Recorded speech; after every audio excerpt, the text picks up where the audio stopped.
Hi, everyone. Thanks for joining us tonight. Looks like a few more people are filtering in. We're just going to give it a few more moments to let everyone join the meeting, and then we'll get started.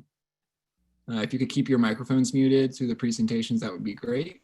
And we'll have time for questions and discussion at the end. So, hello, Sam. This is Brett. Hi, Brett. Glad you made it on. And I'm glad you can hear me. Yep. Good. I'm going to mute myself now. When you get ready to turn it over to me, you'll need to make me a co-host so I can share my screen.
It looks like the people adding is slowing down, Sam. So we might be about. I can keep admitting people as you get started. Great.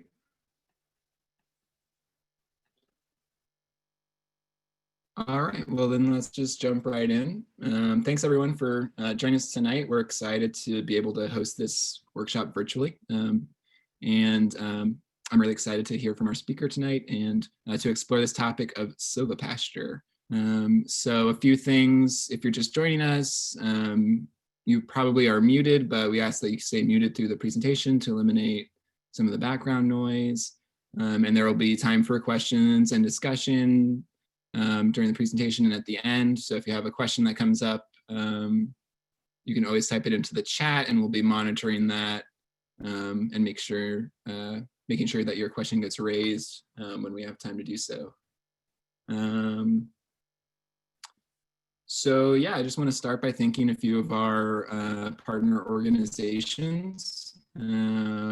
So one, Dutchess Land Conservancy, who we partner directly with on our Farmer Landowner Match program, as well as American Farmland Trust, who we engage with in our land access and farmland access work, and all of whom have sort of made this workshop possible. And to give you a little bit of context before we jump into our presenter, just want to tell you a little bit about Columbia Land Conservancy. I know we had some people from outside our region sign up, so if you're new to CLC, hopefully this orients you a little bit. So Columbia Land Conservancy works, our mission is to work with the community in Columbia County, New York, to conserve the farmland, forests, wildlife habitat, and rural character of Columbia County, doing so by strengthening connections between people and the land. And we are a nonprofit land trust founded in 1986. We're member supported. Our service area is almost exclusively Columbia County, New York, which is in the Mid-Hudson Valley. You can kind of see on that map, not great context, but the Hudson River there on the west side. Our organization has about 20 staff people and hundreds of volunteers, and we're nationally accredited by the Land Trust Alliance, which is the national accrediting body of land trusts in the United States. So we do a lot of work in private land conservation. To date, we've protected over 35,000 acres of land from development. Many of these projects were collaborative in nature, partnering with private landowners, government agencies, community groups, and many, many, many partner organizations. And sort of more pertinent to our discussion tonight, we also do a lot of work protecting working farmland in our county, and to date have protected over 11,000 acres of farmland using the purchase of development rights. Sort of beyond the traditional land conservation work, we also own and operate 10 public conservation areas on something like 3,000 or 4,000 acres around the county, acting kind of as a de facto park system for Columbia County. And if you're local and you've never been out to one, I would highly recommend it. Lots of opportunities to recreate, hike, hunt, fish, and it's been a great resource, especially now. And we also do a lot of work in education, specifically in environmental education in local schools with local libraries, and trying to bring sort of outdoor environmental education to the youth in our region. And I wanted to give a little bit of space to Becky Thornton, who is the president of the Dutchess Land Conservancy, to speak a little bit about Dutchess Land Conservancy, so you can hear about their organization. Is Becky on the call? Right here. Hi, Sam. All right, you can take it away. No pressure. Okay. It can be a short little pitch. Absolutely. So I'm thrilled to be here, and the DLC is thrilled to have been partnering with the Columbia Land Conservancy on our farmer match since I think about 2013, so almost 8 years now. We are an organization very similar to the CLC in terms of our work in protecting land and working with farmers directly on to purchase development rights. Over our 35-year history, we have protected 43,500 acres. One of the key differences is that the DLC doesn't hold land for as preserves, mainly because we're more fortunate in Dutchess County to have many more resources in terms of parkland or land that's been preserved by other organizations. But we do work with municipalities when they want to open land or purchase an open land to the public. So that's through our municipal conservation area. But otherwise, you know, our key focus is, protecting the important resources of Dutchess County. And so for those of you who may not know where Dutchess County is, we're just south of Columbia, almost shaped similarly along the Connecticut border to the Hudson River, and have Putnam County to the south of us. So welcome, and I look forward to the program tonight.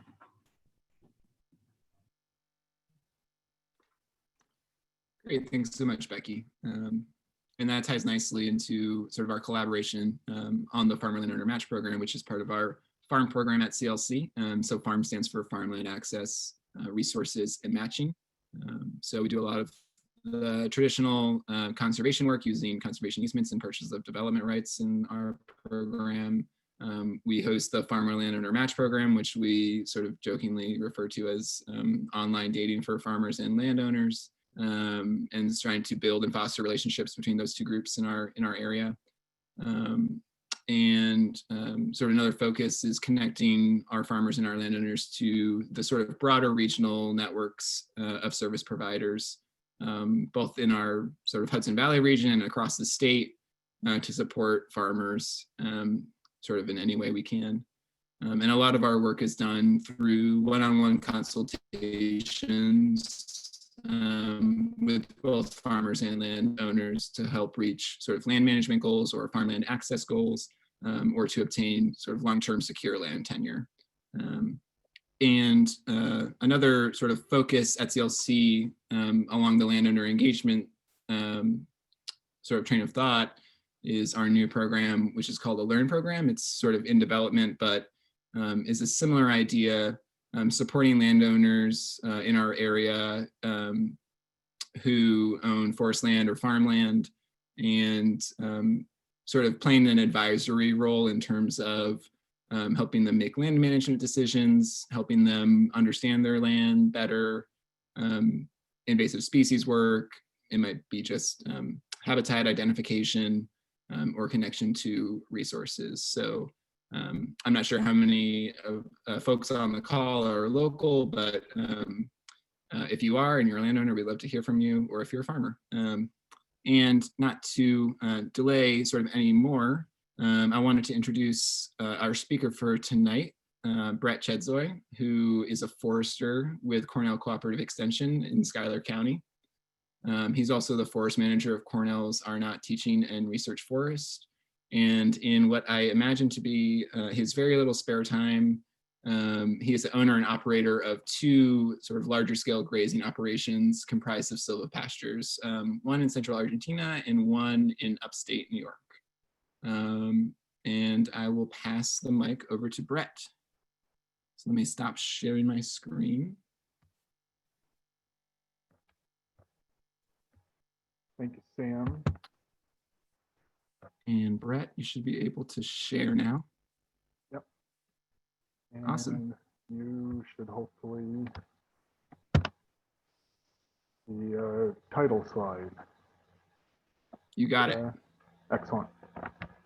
Well, I hope you've all enjoyed an extra week of summer. I have been working with friends furiously for the past 6 days. We found 100 acres of hay that hadn't been cut yet.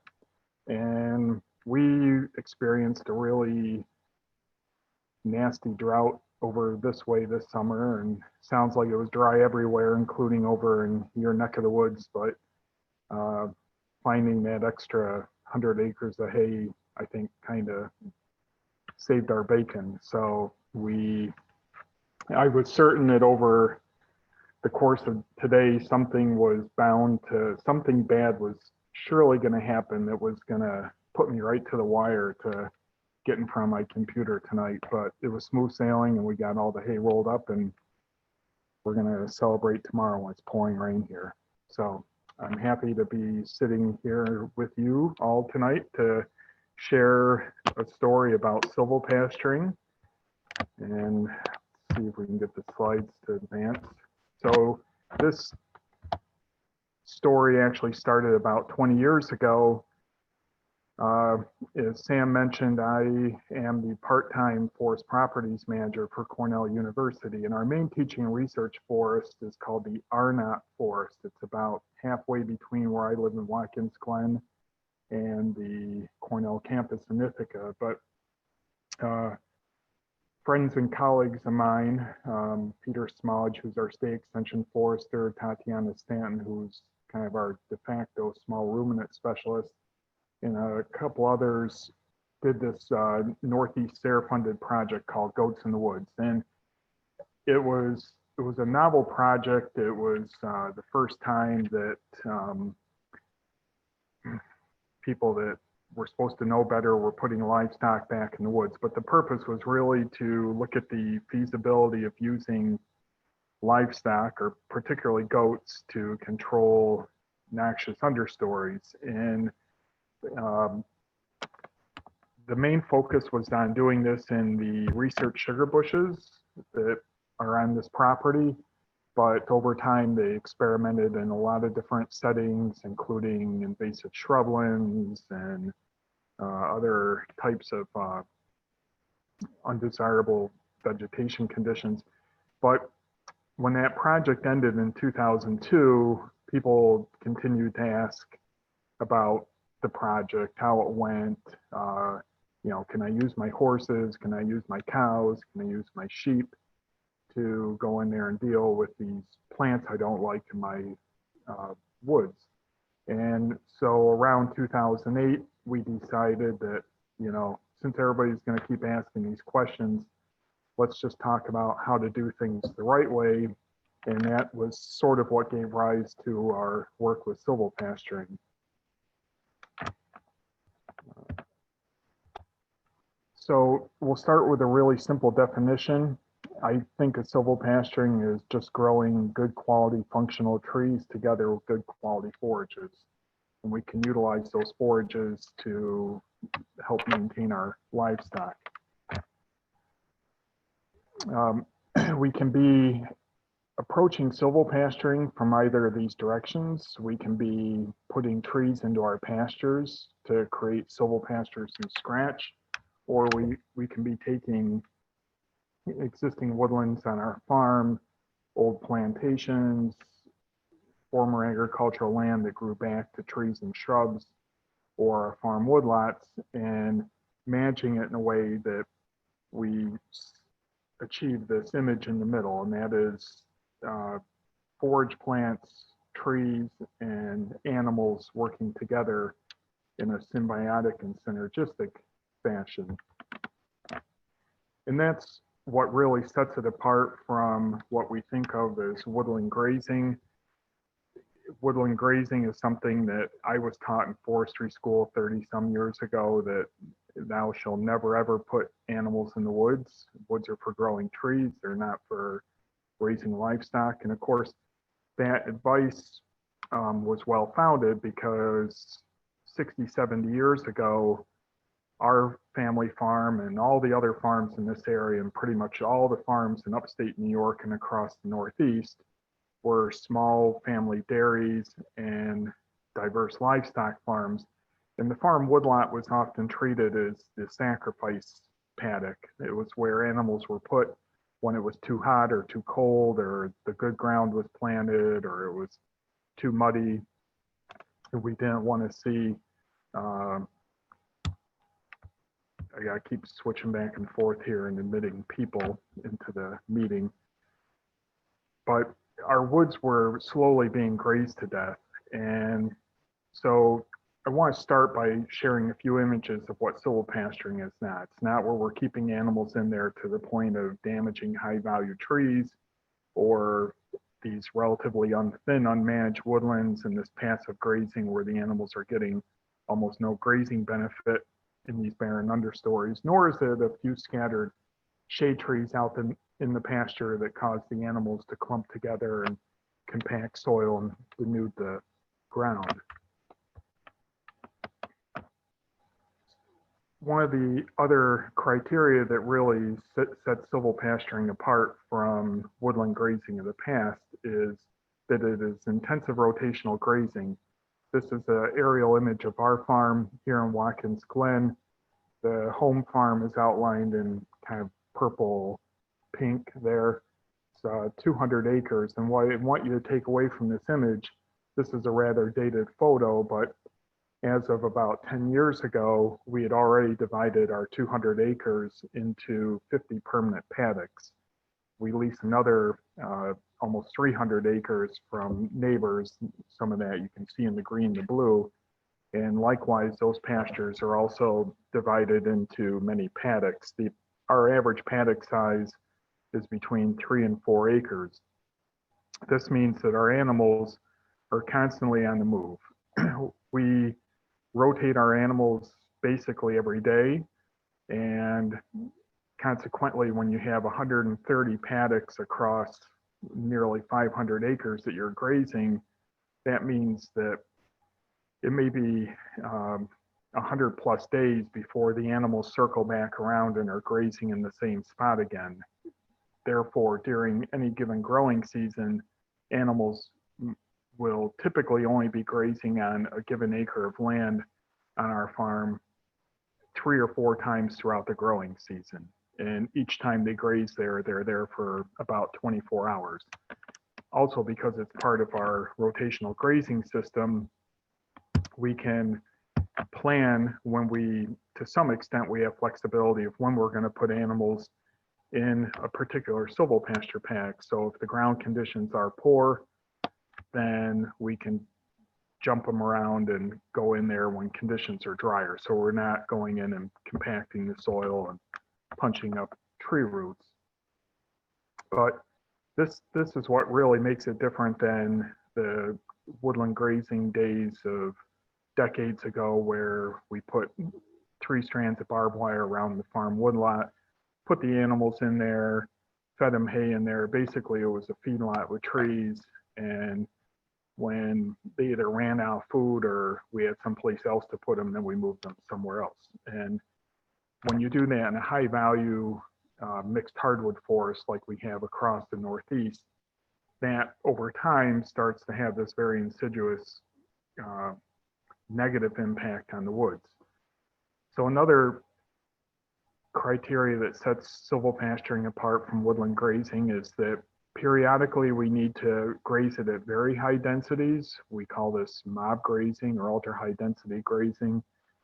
And we're using animals basically as the workforce to go in and manage the vegetation, because these silvopasture paddocks, unlike our treeless pastures, we can't necessarily go in there with a brush hog or the spray rig or the plows and fix the vegetation. We don't have those same tools that are available to us in open pastures. So we really need to rely on this, we call it hoof action, or a positive type of animal impact, to not just eat the plants that they want to eat, but also trample down and smash and defoliate and step on the plants that we don't want just continuing to proliferate and take over the site. And this managing the vegetation through hoof action or through this positive type of animal impact happens year round. On our farm, we stretch our grazing season from about mid-April to mid-December. So we're grazing about 8 months on grass or stockpiled pasture. And then the other 4 months, we are still rotationally grazing, but the forages come in the shape of round bales. And what we try to do is put those round bales, especially whenever the ground conditions are favorable, in our silvopasture areas, and we look for these little remnant patches of multiflora rose or barberry or some other invasive shrub. And when you put 20 hungry cows around a hay bale for several hours devouring it, you're going to create a sustained density of well over 1 million pounds per acre, which is far more than we can achieve during the green growing season, even if we really try to concentrate the animals in a small paddock for a short period of time. But you can see a before and after picture there where the animals, or the cattle in this case, stood around this round bale that was in this patch of soft brush and put a beat down on the multiflora rose that was there. Furthermore, they fertilized that site and inoculated it, and there's viable seed in that hay. So the following growing season, as that hay and manure breaks down, it creates this very lush patch of grass, which further helps suppress the return of the woody invaders.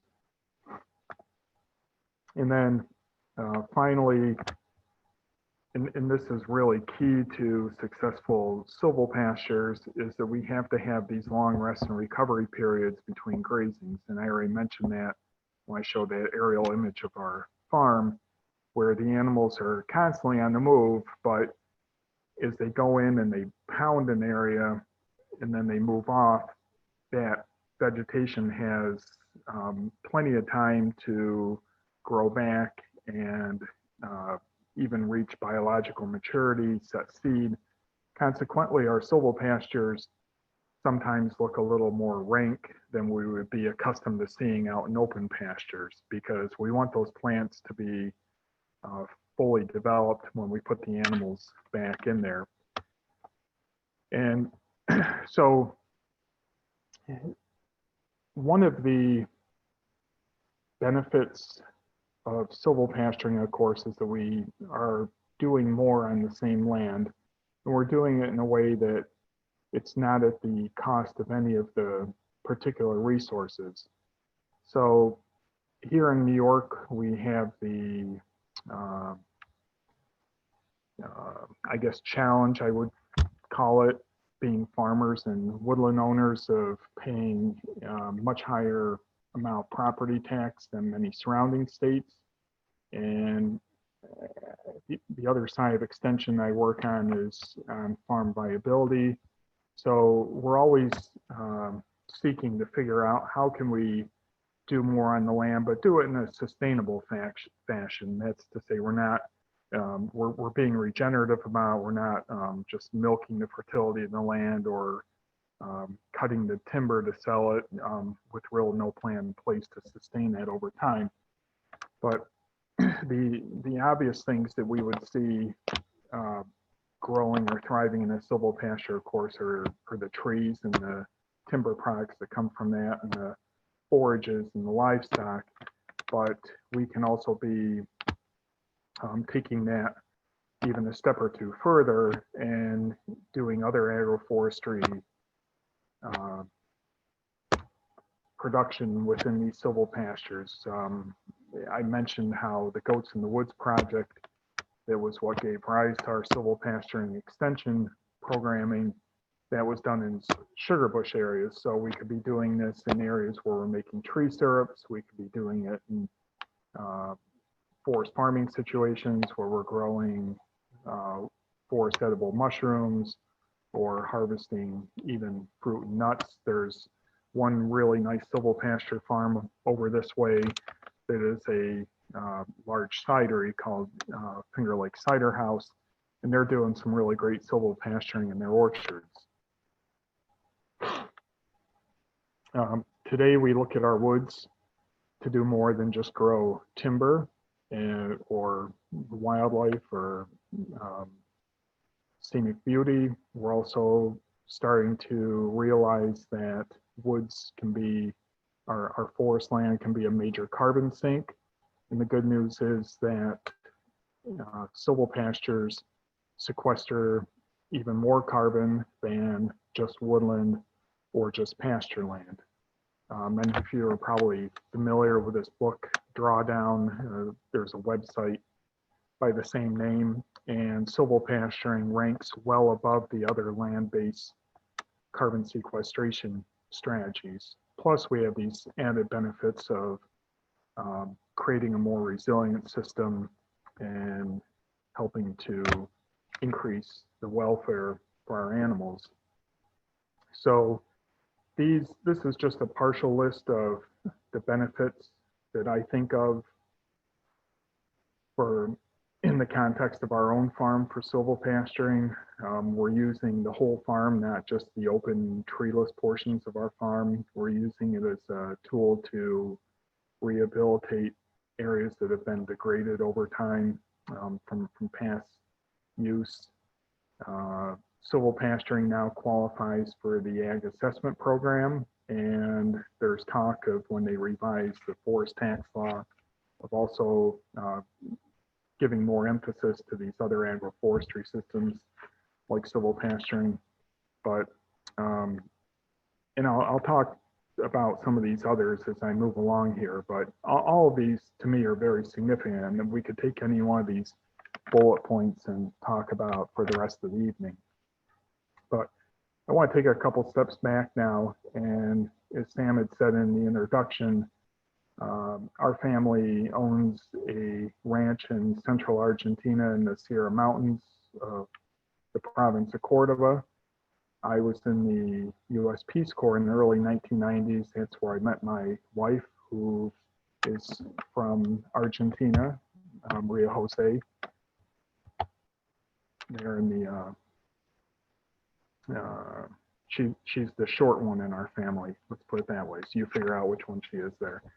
And so we bought this ranch in 1994. Much of my work in the Peace Corps was working with these large ranchers, many of whom had forestry backgrounds, and they were just super energetic and ecstatic about growing trees on these high rainfall rangelands.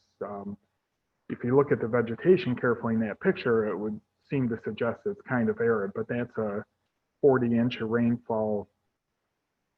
year rainfall area there. So it's much or more than we get here in many parts of upstate New York. And yet, because of their soils and a long history of overgrazing these mountainous rangelands, a lot of their rainfall comes in these very hard storms, spring, summer, and fall. Consequently, the infiltration is relatively low, and there's big problems with flash flooding. And what they've learned is that by creating these large afforestations, those trees not only help kind of rebuild the soils by adding a lot of organic matter, but they intercept the rainfall, allow it to infiltrate, create a cooler, more protected grazing for the animals, and so on and so forth. But a lot of the support for tree planting in this part of the country is actually their way of stimulating rural economic development, because these ranches traditionally would support one farm family for about 5,000 acres. But when you start planting trees, there's about a tenfold increase in the employment opportunities or the labor opportunities, because now you need people to grow trees, to build fences to protect trees, to plant the trees, to prune the trees, to harvest the trees, to fight the fires, et cetera, et cetera, et cetera. And when I arrived there almost 30 years ago, the province of Cordova, which is smack dab in the middle of the country, they were importing about 90% of their construction lumber. Today, they are exporting 90% of the timber that they are growing there. So a lot of these young plantations were just coming online. About the time I arrived, my job was to train their gauchos, the Argentine cowboys, how to be loggers. And I'll admit I wasn't very successful at. The gauchos quickly realized that logging was hard work and it was a lot more fun riding around horseback and punching cattle. But I learned a lot from it. That's where my family started. And you can see that picture was taken last January when we were down there. So they're all college kids and beyond today. When we moved back to where I grew up in Watkins Glen, New York, which is in the Finger Lakes area, we moved back in 2002 with the kids were 1, 2, and 3 at the time. And we looked around the family farm and we really wanted to do something that would be potentially profitable and enjoyable, because in our minds, it wasn't sustainable if we weren't going to have fun at and be able to pay the bills. So this was a family dairy farm until the early 80s, and I had been away for about 15 years. A lot of the land had started to grow back to invasive brush, and the portions that we were leasing to a tenant farmer, it was kind of a one-way love affair where everything got hauled off our farm up to that farm and nothing ever got brought back and put on the soil. As the name implies, though, being here in Watkins Glen, we're also neighbors to the Watkins Glen State Park. Many of you have probably been to our beautiful little state park, which apparently is the second most visited park in New York after Niagara Falls. But we have 1.25 miles of frontage on this very special watershed that you can see there in the background. And we want to be good stewards of this watershed. We don't want to be the livestock farm that's dumping lots of nutrients into this beautiful gorge that nearly 2 million people come to visit every year. And 2 miles downstream, it flows into Seneca Lake, which is the heart of our Finger Lakes wine region and drives a lot of the other things that are important to us here, such as tourism. So after we were settled back in, I also started to look around, and we had about 100 acres of woods on the home farm, and this is really very much what it looked like. We had problems with native species like beech brush that you can see on the left-hand side. We had plenty of different invasive woody shrubs. We had the honeysuckle thickets that you can see in the upper right-hand corner. And that bottom right-hand corner is really what the dominant feature was in our farm woodlot understories, where after years and years of disturbance, losing species like elm, of course today we've lost our ash, we're in the process of losing our hemlocks, but every time there's a disturbance, whether it's a natural disturbance or a human-caused disturbance, sunlight reaches the forest floor and things start to grow. Good things start to grow, like baby oaks and maples and other desirable seedlings, but these not so desirable plants like multiflora rose and barberry and European buckthorn, and if you name it, it's in that picture there. And what happens then is, I think probably most of you understand the impacts the white-tailed deer are having today, where they go through and they selectively browse to death the desirable seedlings, but many of these non-native shrubs, as well as some of the native species like beech, are not palatable to deer. An adult deer eats about 4,000 seedlings a day to maintain itself. It'll eat about 7 pounds of fresh browse. That equates to about 4,200 seedlings. So deer are constantly, whether we realize it or not, going through and clipping off all the plants that we would like to see more of in our forest understories, and meanwhile they ignore the invasive neighbor, and over time we build up these invasive plant understories in our woods. And so we decided it was time to do something about it, and we didn't want to break the piggy bank in the process, nor did we just want to go in and kill bad plants just to create a void that more bad plants would quickly refill. So we did a variety of thinning treatments in our woods, some of which were commercial logging operations, some were what we call pre-commercial. That's to say it costs to do these types of thinnings. And this is an example here of the pre-commercial type, where we use these purpose-built heavy-duty forest mowing machines or mulching machines. This is one called a pecan. It has like a giant stump grinder head on the front. And what I really want you to see in this picture, though, is the before and after. The foreground, where this machine has come through and it's ground up all the small diameter suppressed trees and invasive shrubs, and it's just wood chips on the ground. And you can see the background that's still very dark at the ground level. That's to say almost no sunlight reaching the ground. And this sunlight is this magic ingredient that we need to reallocate from somewhere way up above the ground down to the soil surface. And that's what's going to allow us to grow forages to have a productive silvopasture and sustain our livestock. So here's another example from part of our woods. And this would be the commercial type, where we had the pros come in with their big logging equipment.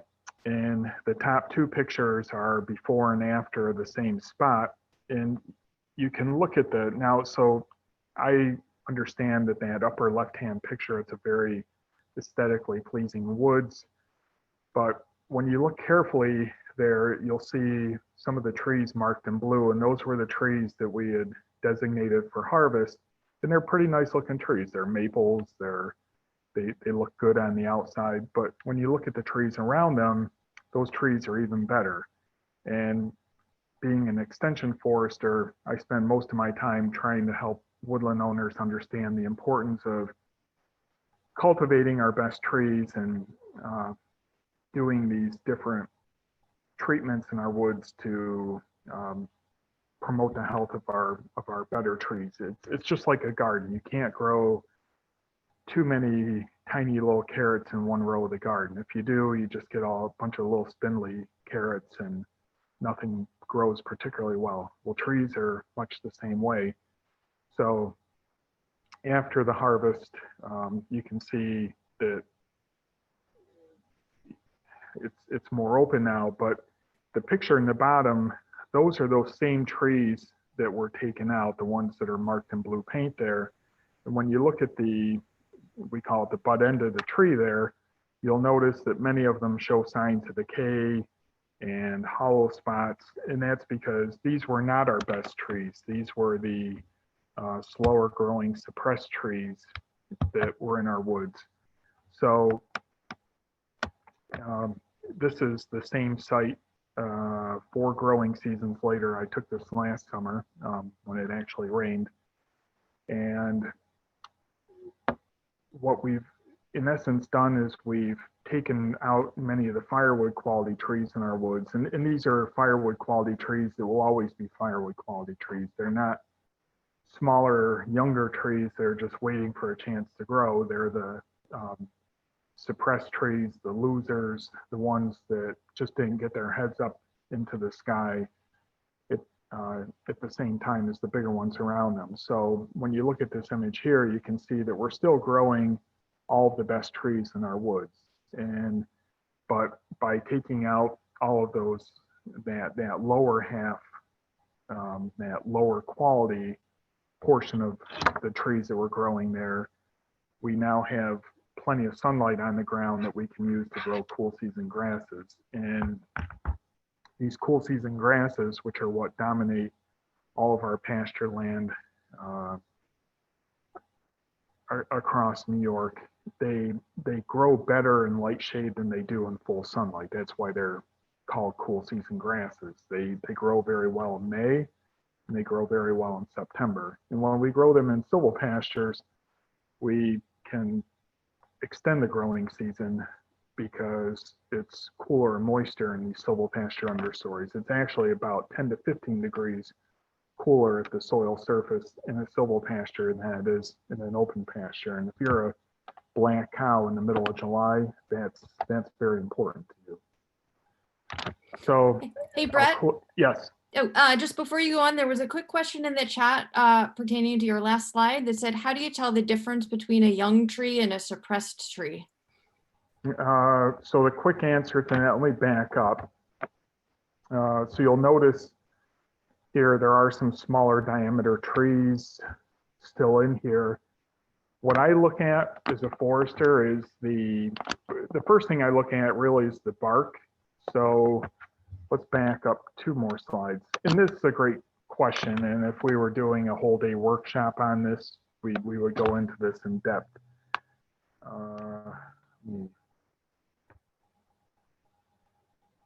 Okay, so, and I don't have a good picture to illustrate tonight, but if you look at the bark on, so okay, so like there's a little 2 or 3 inch maple. I don't know if you can see my mouse. And then these ones with blue paint are probably 10 to 12 inches. And then the ones around them are more like 15 to 20 inches in diameter.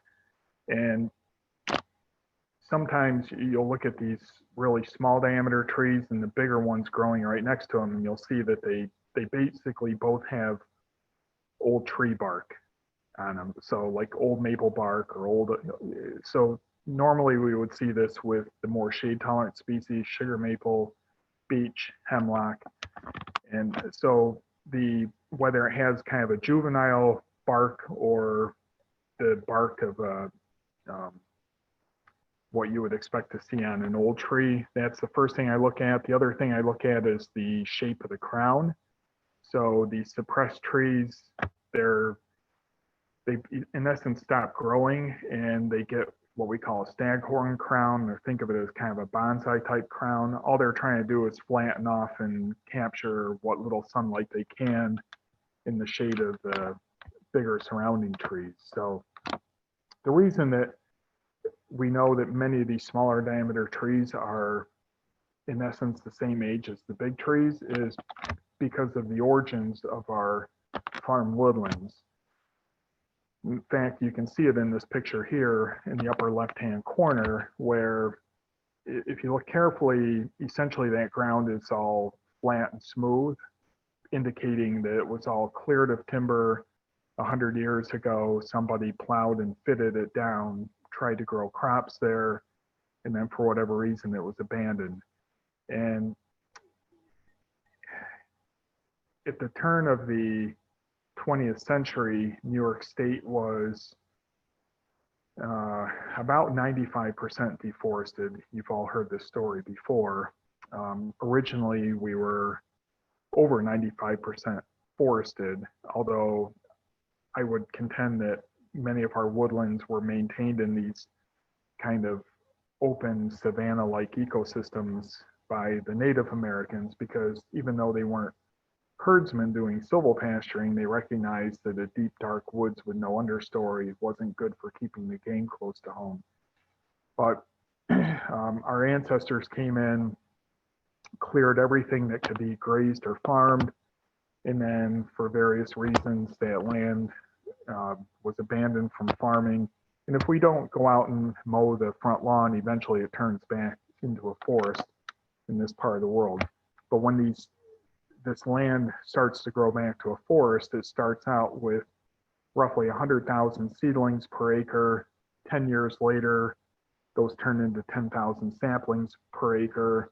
10 years after that, it's 1,000 pole-sized trees per acre, and so on and so forth, until you get to the point where you have a few hundred trees per acre of all these different sizes. But the big trees were the winners in the race for the sky, and the small ones typically were the ones that are just hanging on until they either die from competition or something else happens to them. So just a couple slides and then we'll open it up to, because I think we're on time here, it's about 6:45. But I want to draw your attention to some of the places you could turn to learn more about silvopasturing if interested. Our state extension forestry website is called forestconnect.info. For some reason, Cornell has no good URLs. We can't call it Cornell Forestry or Cornell Forestry Extension. It's forestconnect.info. But if you do an internet search for Cornell Forestry, you'll find this website. And under that website, we have a whole section on silvopasturing. We have the proceedings from major conferences that we did in 2011, 2014. You'll find our YouTube channel where we have a number of webinars, but you'll also find some resources like these. So on the left-hand side, it's a exercise that anybody could do in their own farm or woods to look at what the potential of silvopasturing is in a given area. So it's really kind of a 10-question questionnaire, but there's two parts to each question. You give a subjective score to things like site quality and access and availability of water and what's currently growing there. But then if a particular question receives a low score, there's a follow-up question to say, well, can you fix it and how much does it cost? So if you look at something like water, for example, maybe there is no source of water for livestock if you were going to manage that part of your property with silvopasture, but could you drill a well? Could you run water line to get water there? So it gets you thinking not only about what the potential of the site is, but what would it cost to really do this?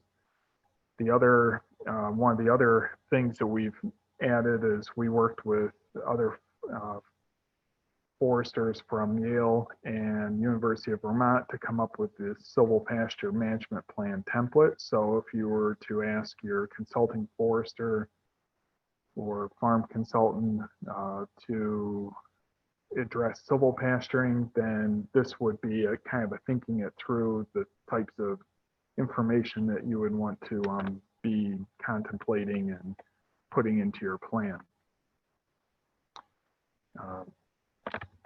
So I messed up and put that twice, but and then we also have a, if you're more looking for the social side of things, we have the Silvopasture Forum, and this was a forum that we started after the 2011 conference because we realized that there were a lot of people out there interested in silvopasturing and that we should all be learning from each other.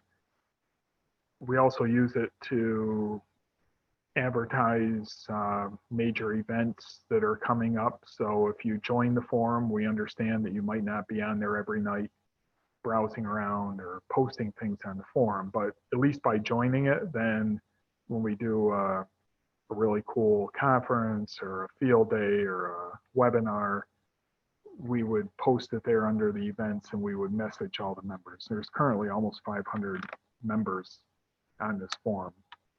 And speaking of events, I'd like to take this opportunity to invite you all to come to our Silvopasture Field Days. That'll be the first week of June 2021. This was an event that we were planning to do this past August, but for obvious reasons decided it wasn't a good time to put a couple hundred people on tour buses and be sharing bag lunches and all that. So we're gonna try it again in June and hope for better circumstances.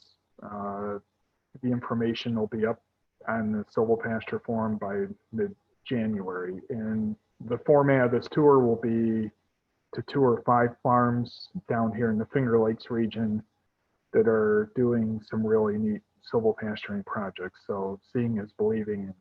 It's not meant to be a lecture type workshop, but rather show and tell of some really neat examples of silvopasturing. So with that, looks like we have, I don't know what the official ending time is tonight, and I'm not going anywhere. So you're welcome to unmute, or I will also pull up the chat box and see what's in there. We'll start with what's in the chat box, if anything.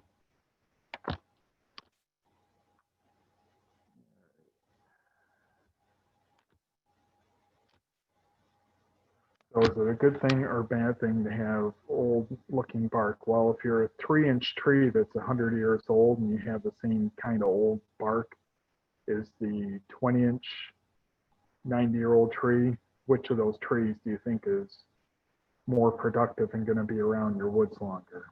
Probably the 20-inch tree, not the 3-inch tree. So I had some really cool slides in other versions of this talk that I show the cross sections of little maples in our woods and big maples in our woods, and they're the same age, but one tree basically grew much faster over those 90 years than the small tree. So Peter asked, to what extent are pastures cultivated, or do the pasture plants just grow naturally? So in silvopastures, we have the option of relying on the seed bank, and many of our farm woodlots already have a pretty abundant seed bank of desirable forage type plants in it. So if you create the conditions, they will come. But in other situations, and this picture here, I think is a good example of that. You can see that this was a very extensive woods. This is at a friend's farm. It's a 200-acre silvopasture harvest that was recently completed. And in this picture here, they were actually just starting to get the fence up. This is a farm, though, that has about 250 brood cows. And so they have a very big workforce on this farm. They have a lot of mouths to feed. And this harvest was done in 2018. I was in there about 3 weeks ago taking some pictures, and it's really amazing how it's transformed, and basically just relying on the seed bank that they're now well underway to creating a really nice understory of grasses and forbs and all sorts of edible plants. All right, so Sydney says, I love this whole idea, but I wonder about saving the best trees for good timber, taking out the small ones for firewood to open up the forest floor for forage. And the question is, so the best trees in your woods, I'll say this, is whatever your definition of your best trees are.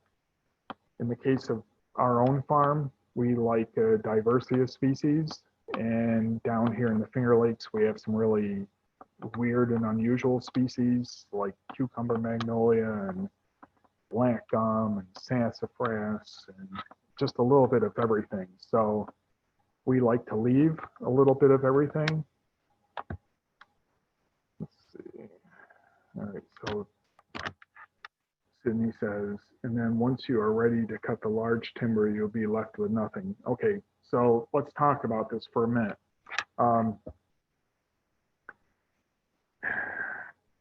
So keep in mind tonight, you're getting the very abbreviated version of silvopasturing. And really the crux of silvopasturing is that this is a system that can be sustained over time. It's not putting the farm animals in our previous woodlot until the trees grow old and die, or we cut them down and harvest them, or emerald ash borer comes through, or whatever the next pest is and kills a bunch of them.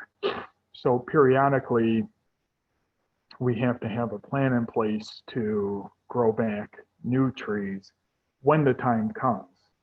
And when that time comes, the fences that keep animals in today can keep animals out in the future. However, I would say that the bigger challenge is going to be protecting the young trees from deer and not from livestock. But this is another story for another time, but we're doing some very innovative things with forest regeneration.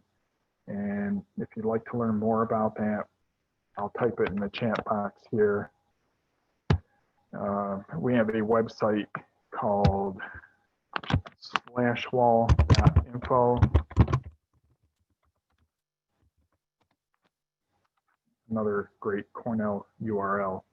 But slash walls are basically these type of deer exclosures that we're building from logging debris, and we're doing it much cheaper than we could build fencing for. And they think of them as big windrows around patches of areas where we want to grow young forest back. That's slash walls in 10 seconds.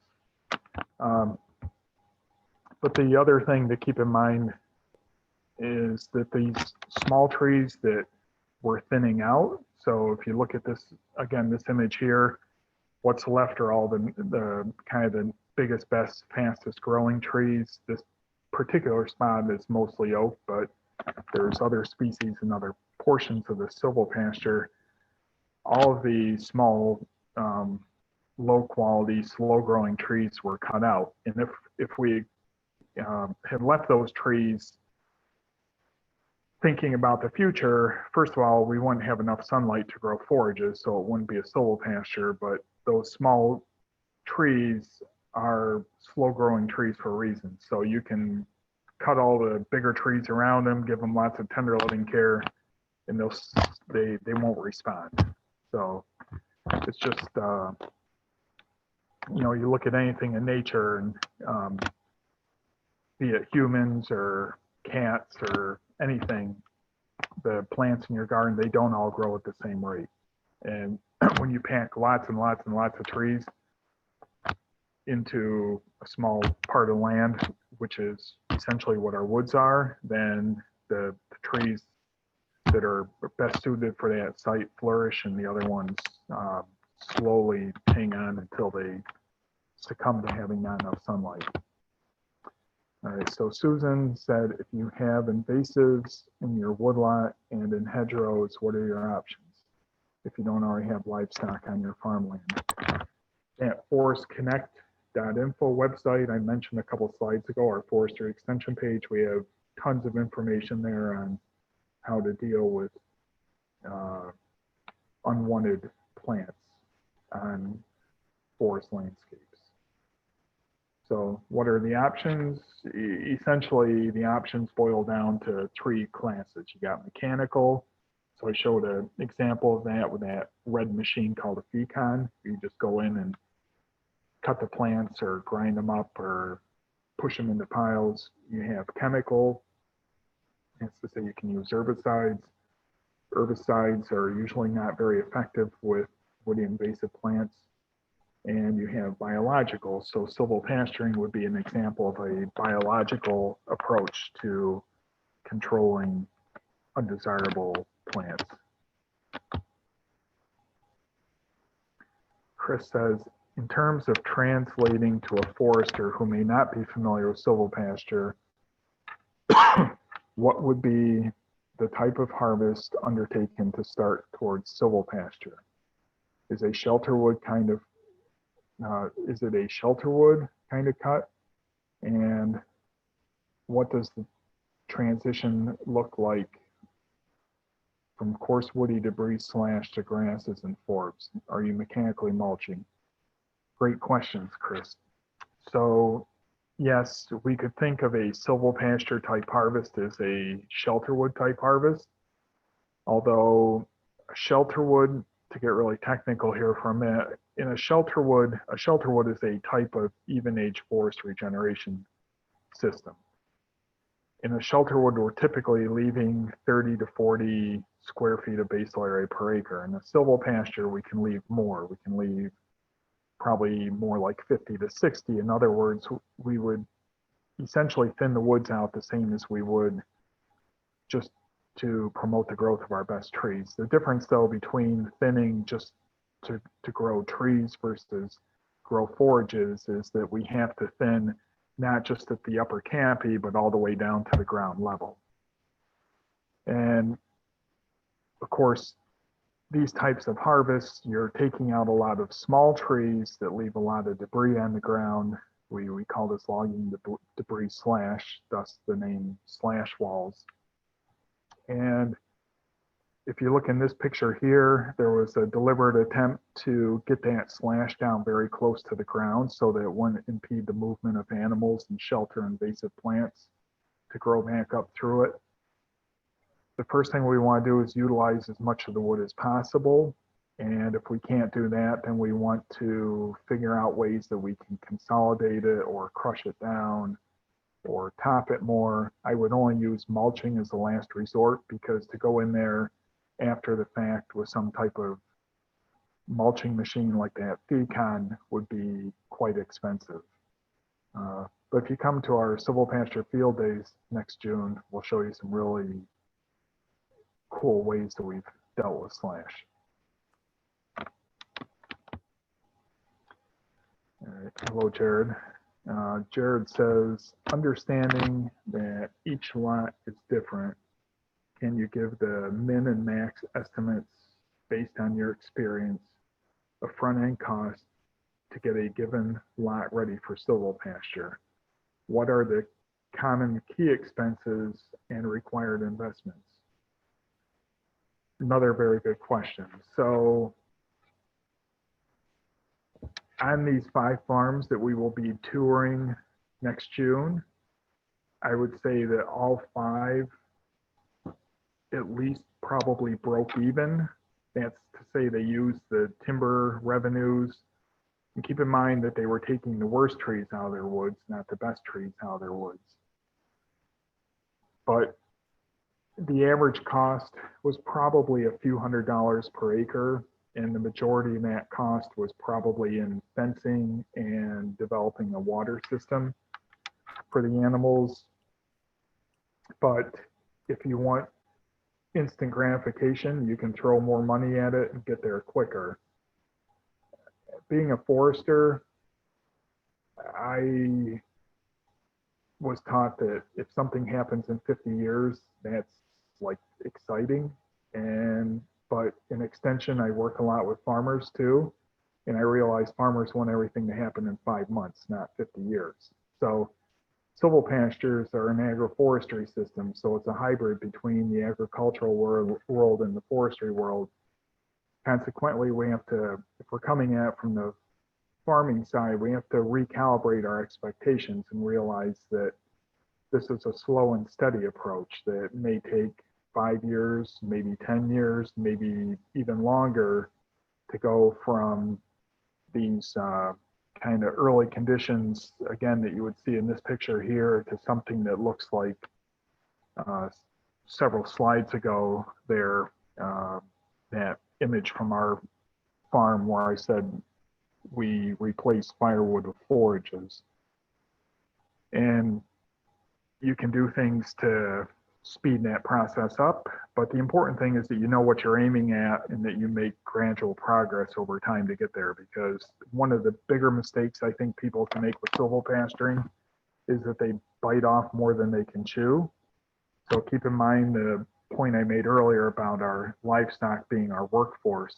And if you go in and thin 50 acres of your woods thinking, okay, we're going to make beautiful silvopasture out of this, and you already had a presence of invasive shrubs and other problematic plants in those woods when you started, and then you're going to go in there with your 5 sheep to try and stay on top of that explosion of green stuff that's going to happen when you let the sunlight in, it's probably not going to turn out the way you wanted it. So that's where you have to couple the skilled grazing with the knowledgeable forest management. And we don't, on the grazer side, we don't have to be forestry experts. We can hire, there's really good consulting foresters out there.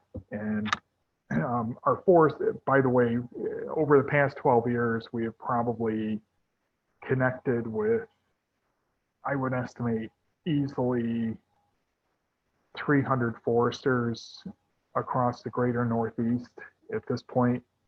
I think far more foresters would say that they've heard one of our silvopasture talks or came to one of our silvopasture events than ones that did not. So we've been out there trying to get foresters to understand that this is not what they were taught in forestry school is bad.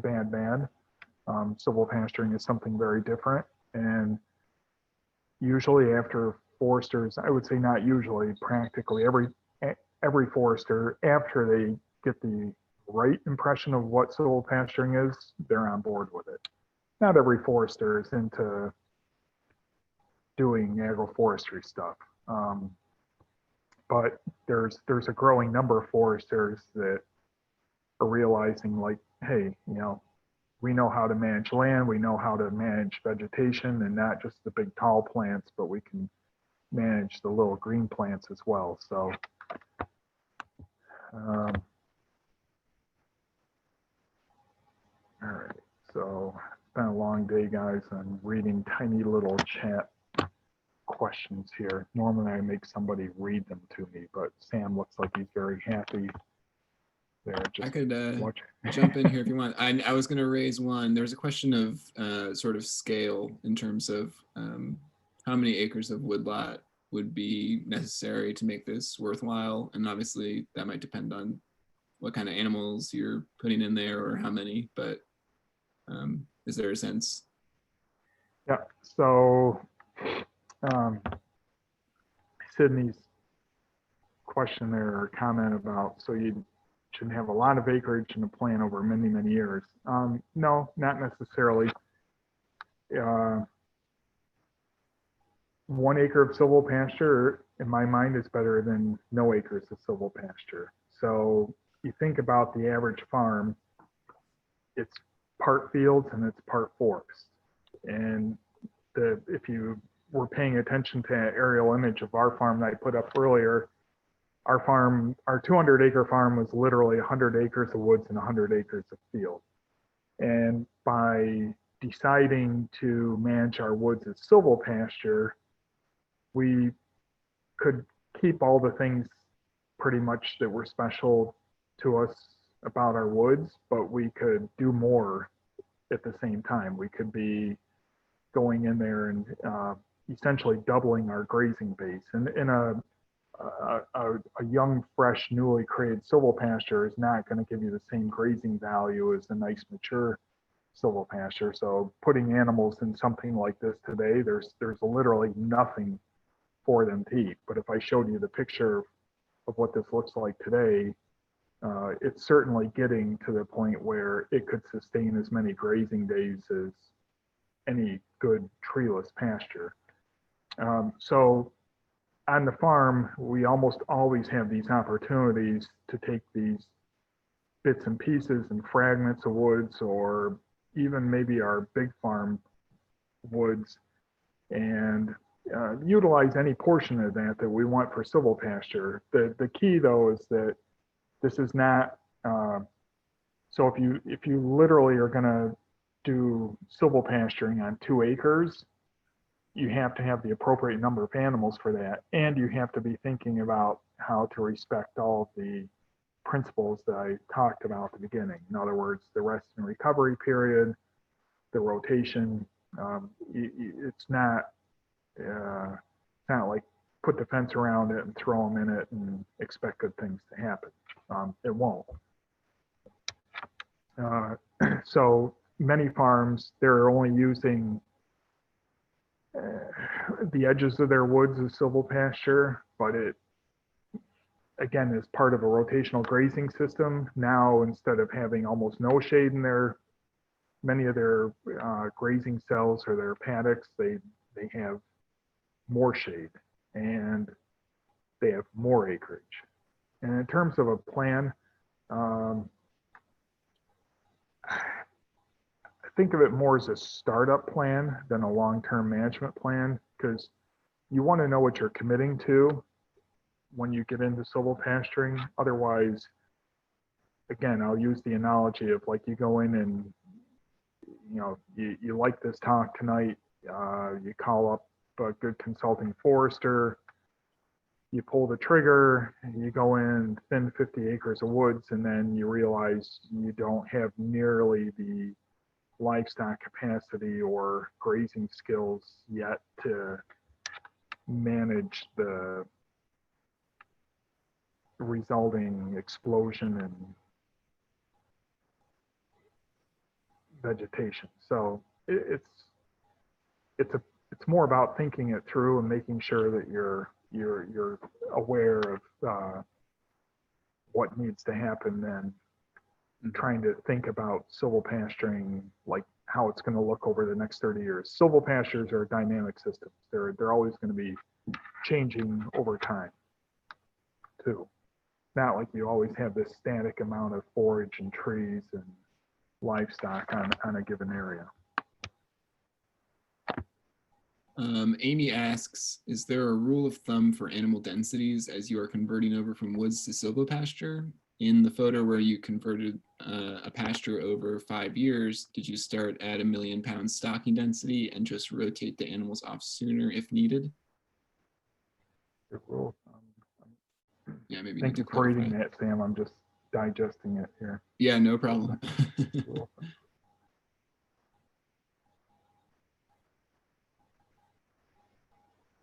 Okay, so the 1 million pounds per acre of stocking density. Well, so stocking and density are actually two different terms. By the way, I teach a 6-week online grazing course for the Cornell Small Farms program. So if you're looking to get some more experience with grazing, then check out the Cornell Small Farms courses. I'm also teaching a new beef production course that started last week. Why they ask a forester to teach a beef course, I have no idea. Maybe it's because we have 150 cows. So the 1 million pounds of density when they're doing the winter bale grazing, that is, that's because, well, do the math. If you put 1,200 pound cows in a 30-foot diameter circle, that's actually about 1.5 million pounds per acre. And those of you that are grazers know that to get even 250,000 pounds of density per acre, that's pretty challenging. And 250,000 pounds per acre is just about to the point where we can really start to get the trampling impact that we need, especially in these fresh silvopastures where you have this huge seed bank of good and bad stuff that wants to come roaring back. And the other problem in silvopastures, and again, using this photo here as an illustration, there's a lot of little tiny obstacles in the way. It's not the same as out in an open pasture where whether the animal puts its hoof down here or a foot over here or 18 inches over there, to the animal it's all the same. In a situation like this, the animal's looking down at the ground and saying, well, I don't want to step on that stump, I don't want to step on that branch, I don't want to step on that little short spiky tree stump that they cut off. So you're not going to get that uniformity of trampling impact that you would in a open pasture system. So I think that the rules of thumb of how much density kind of break down in silvopastures. And we need to, again, periodically, meaning ideally once a year, usually during the midsummer rotation, try to graze with as much density as possible, but we have to do additional things on top of that to be not just pressuring the good plants, which the animals will gladly pressure by eating them, but also pressuring the plants that we don't want just overtaking the site. So he snuck in on me, but I see a good friend of mine, Jeff Jourdain, is on the talk tonight, and I was suggesting 10 minutes ago that there's some very good consulting foresters out there that know a lot about silvopasturing, and Jeff is a great example of one. Are there other questions, Sam, here? I'm gonna keep scrolling down. I don't see any, but I have a question. I was kind of wondering about differences in terms of types of livestock. I know that's kind of broad, but obviously a lot of your examples tonight were with cattle. So I was kind of curious, with sheep or with pigs, how, Yep. are there major differences or? Yep, so I'm glad you brought that up, Sam, because you're probably not the only one wondering that. I chose to use more current pictures from our farm, but if I were using pictures from maybe 8 or 10 years ago, you would have seen a lot more of the small critters. We used to raise a lot of sheep and goats, but they kind of ate themselves out of a job. But we also realized it was easier to fill our big pastures or a big farm with 100 and some cows versus 600 or 700 sheep and goats. But I like all types of livestock. And I will say that I think all classes of livestock can work well in silvopastures. However, some silvopastures lend themselves better to some types of livestock than others. Also, at different stages in the development of a silvopasture, some types of livestock may be better suited. So let's think about pigs, for example. And pigs make some of my silvopasture friends cringe a little bit because they see too many pig feedlots that people are calling silvopastures, and they really, there's no rotation, there's really no recovery period. And we have to keep in mind too that when we beat up on our lawn or our garden or our hay field or our crop field, or our pastures, we can often see the signs of distress fairly quickly. So, there's too many weeds in our pasture, or it's not growing as much forage as before.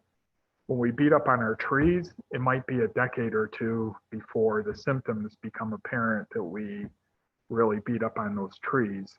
So I've seen a lot of situations. Jeff has seen some interesting situations because he sends me pictures of them, of people that are essentially feedlotting their woods, calling it silvopasture. And 10 years down the road, those trees are going to start to die back, or there'll be wind throw because of compromised root systems, or degrade in these. You look at an oak like that one kind of to the right-hand side there. That's a tree that is probably worth $100 on the stump, and you can very easily turn it into a $10 piece of firewood if decay and defect set in because of abuse from livestock grazing. So the pigs, though, if you're looking at a situation like this, and I have a forester friend by the name of John Hopkins down in central Pennsylvania, and he does a lot of silvopasturing, loves to use his pigs because they have a big problem with Japanese stiltgrass there. So he goes in, guts all the junk out of the woods, and then they go in and they rotationally graze it with pigs for a couple of years, and they call it the feed and seed. So they're feeding the pigs cereal grains, which they then help, let's just call plant and fertilize. And following that, they go in there with their cattle and their sheep. They also have goats. And after a couple of years of that, and it's done on a rotational basis, they can start to build up enough cool season grasses and forbs that essentially outcompete the Japanese stilt grass. But when you first create this disturbance, that is the thinning, and I'm sure you have Japanese stilt grass creeping into your neighborhood there in the mid-Hudson. When you first create this disturbance, the Japanese stilt grass just goes crazy. And if you never do anything to change that, this Japanese stilt grass is just going to persist there for a long, long period of time. What I'm describing, though, is not something, I don't want to discourage anybody from doing this, trying this, experimenting with this. It's the only way you will become good at. You can read all the books, watch all the webinars, watch all the death by PowerPoint presentations, but until you're actually doing this on your own land, you won't become really good at. What John Hopkins is doing on his farm is it's very skilled grazing, and he has the additional benefit of being a forester, so he's noticing things that might not be as apparent to a non-forester, but it is possible. And the same is possible of pretty much any challenging vegetation issue. So it's adaptive management too. What works on my farm may not work over on your farm. So you're just going to have to learn to recognize and monitor and change up what you're doing. But yep, you know, you could be grazing in here. Once you got forages growing there, it's no different than any pasture. You can graze a pasture with any variety of livestock. The trees are just an added benefit. But keeping in mind that need for periodically having enough density to control the bad plants, it's easier to achieve that higher density probably with big animals like cattle that you can keep corralled in small paddocks for a short, very short period of time. The higher the density, the more often you have to move them, because the more quickly they eat themselves out of what's there. But one of the reasons we shifted to beef cattle is that the beef cattle were relatively easy to keep in with a single hot strand of polytwine or high tensile wire, not so much with sheep and goats. And the Goats in the Woods project that I started out tonight's talk with, that was done all with electrified netting called ElectroNet. And ElectroNet is a great tool, but you start dragging ElectroNet through, those of you that graze and use ElectroNet are laughing right now because you realize it's like a giant Velcro ball that'll grab every little twig and stump and thing in the woods. It's tough enough dragging it through nice, short, grassy pastures.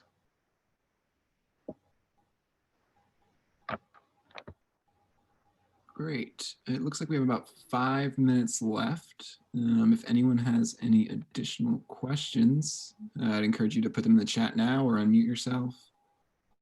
Yeah, I meant to offer earlier, feel free to unmute.